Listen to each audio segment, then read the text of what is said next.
Most of the times when people picture a Viking, a towering blonde warrior, wild-eyed, filthy, swinging an axe, with a horned helmet on his head, a skull cup in his hand, smoke behind him and fire ahead, comes to mind.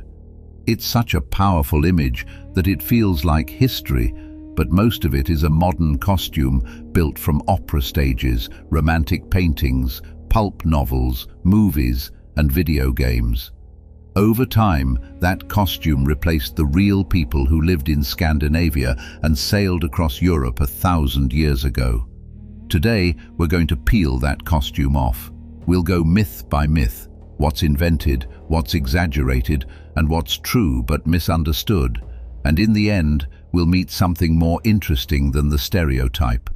A society that was violent at times, yes, but also organized, clean, surprisingly connected, and deeply human. Vikings wore horned helmets. Let's start with the most famous detail, the horns.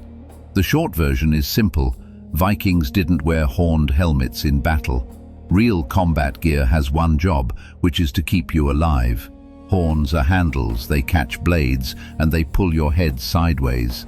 They're a liability. So where did the horns come from? In the 1800s, Europe fell in love with romantic versions of the past. Artists and costume designers wanted ancient warriors to look mythical, not practical. Horns made silhouettes dramatic, instantly recognizable, and easy to sell on stage. That look stuck, and once film took over, it became permanent. If you want a real Viking-era helmet, imagine iron, simple shapes, sometimes with a nose guard. Practical, brutal, no fantasy accessories. The horned helmet is less archaeology and more branding. Vikings were just dirty barbarians. Here's a twist. The Viking stereotype is mud, blood, and chaos. But evidence from everyday items tells another story. They cared about grooming. Archaeologists have found combs, tweezers, razors, ear spoons, and personal grooming kits in Viking Age contexts. That doesn't mean everyone lived in luxury, but it does mean appearance mattered. Even medieval sources sometimes mention Norse people being well kept compared to others. And think about the environment. If you're living in cold climates, managing clothing, hair, and hygiene isn't optional. It's survival, comfort, and social status. So yes, there was violence. But filthy savage isn't a fact. It's a vibe that later centuries projected backward to make them look less civilized.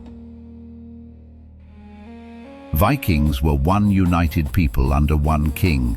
We often talk about the Vikings like a single nation, but Viking was not a nationality. It was closer to an activity, often linked to raiding, sailing, trading, or traveling abroad.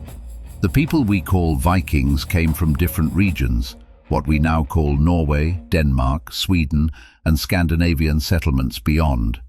They did not act as one unified army. They had local leaders, rivalries, alliances, and shifting power. That's why Vikings can look so different depending on where and when you're looking. Some groups focused west toward the British Isles and the North Atlantic. Others moved east through rivers and trade routes into what is now Russia and Ukraine, connecting to the Byzantine world. The myth of one Viking nation is convenient for storytelling, but real history is messier, regional, and political. Vikings only raided. They didn't build anything. The raids are famous for a reason. They were terrifying and often sudden.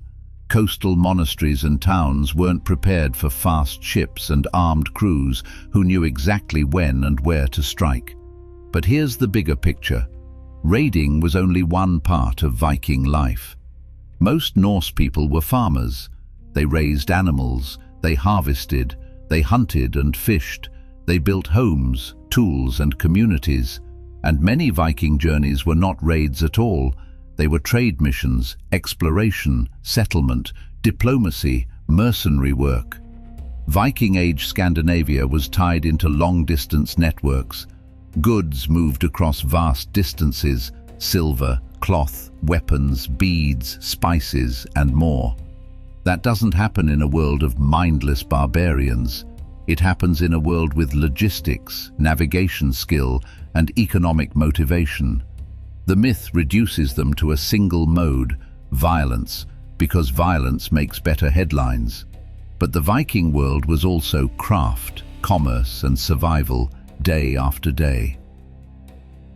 Vikings drank from skulls. This one is pure cinema. The idea of drinking from skulls is a dramatic symbol, like you've consumed the enemy's spirit. But as a historical everyday practice, it's not supported the way pop culture suggests. Real Viking Age drinking vessels included horns, wooden cups, glass, and metal. If you've ever held a drinking horn, you know it already looks mythic without needing a skull. So why does the skull story persist? Because it's memorable, and it turns a human enemy into a prop. Viking culture had plenty of symbolism and ritual elements, but skull cups as a standard detail? That's more legend than life. Vikings were all huge, blond warriors. This myth is half modern fantasy, half modern politics. The Viking world included different body types, different roles, and different appearances. Not everyone was a warrior. Many people never left their region, and many journeys required sailors, traders, craftsmen, people who weren't berserkers. Also, Scandinavia was not isolated. Travel and trade connected populations. People moved, married across regions, took captives, or joined crews from elsewhere. So, every Viking being a giant blonde axeman is just an aesthetic shortcut. The reality is a society with variety like any other. The Viking image in media often tells you more about the era that produced the media than the era being portrayed. Vikings were non-stop war and chaos. We imagine Viking life as a constant chain of battles, but most of life for most people is routine: food, shelter, work, family, seasonal survival. The dramatic moments leave records: raids, kings, conquests, battles. But daily life is what keeps a culture alive. Communities had systems, laws, assemblies, negotiations, feuds, yes, but also mechanisms to settle disputes. The Norse world wasn't a lawless void. It was a world where reputation mattered, where alliances mattered, and where social rules were real power. That's why insulting someone's honor could be dangerous, because your name and trust were your safety net. It was harsh and risky, but it wasn't just chaos. It was a society built to function in difficult conditions. Vikings were purely evil, and everyone else was civilized. This is one of the most important myths because it shapes how we judge the past. Yes, Vikings raided, there was slavery, and of course there was violence and cruelty. But here's the truth: that was not unique to Vikings. Medieval Europe was violent, warfare was normal, power was often taken by force, slavery and forced labor existed in many places. The Viking raids stand out partly because they hit visible targets: monasteries, towns, places that produced written records. If you can write, you can shape the narrative.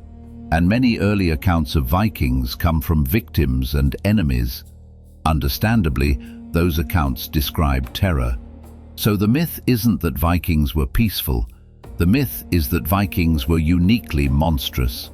A more honest view is, they were human beings in a brutal era, capable of cruelty, capable of beauty, of art, of love, of faith, and of ambition.